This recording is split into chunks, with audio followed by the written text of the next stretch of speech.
Pagi, petang, siang, malam teh tarik. Teh tarik, teh ais, teh tarik, teh ais. 3-4 pagi pergi makan lagi.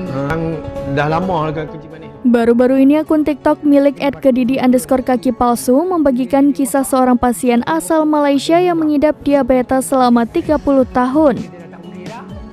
Karena penyakitnya itu, ia harus mengamputasi kaki kanannya setelah bekas lukanya tak kunjung membaik.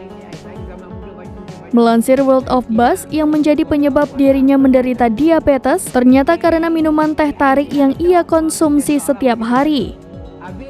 Pria berusia 55 tahun bernama Lan ini menjadikan teh tarik sebagai minuman favoritnya sehingga mengkonsumsinya setiap kali dirinya makan. Lan bahkan mengaku memiliki kebiasaan makan malam pada pukul 3 dini hari. Mengingat frekuensi dan waktunya, ia tak bisa menyangkal jika kebiasaannya itu tidak baik bagi kesehatan.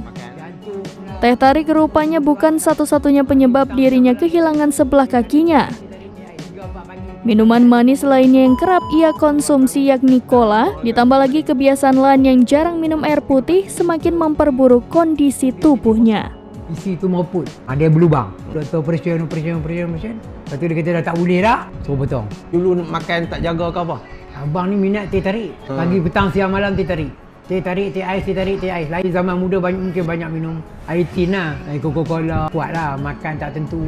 Tapi teh ni, teh ais ni lah kata. Memang sentiasa lah boleh kata ada. Habis, sekejap lagi sambung. Beli pula hal manis-manis lah. Doktor kata kesan sebab pemakanan. Makan tak jaga. Dia bukannya semestinya kita makan manis saja. Tak jaga makan. Tak ikut time. Makan ikut kita ya. 3-4 pagi pergi makan lagi. Keluar member telefon. Roti canai, teh tarik. Itu punca dia. Bila ketara, bila umur kita naik 45 ke atas. Mula start pinggang lah. Dia makan. Jantung lah. Masa umur 30-an tak ada.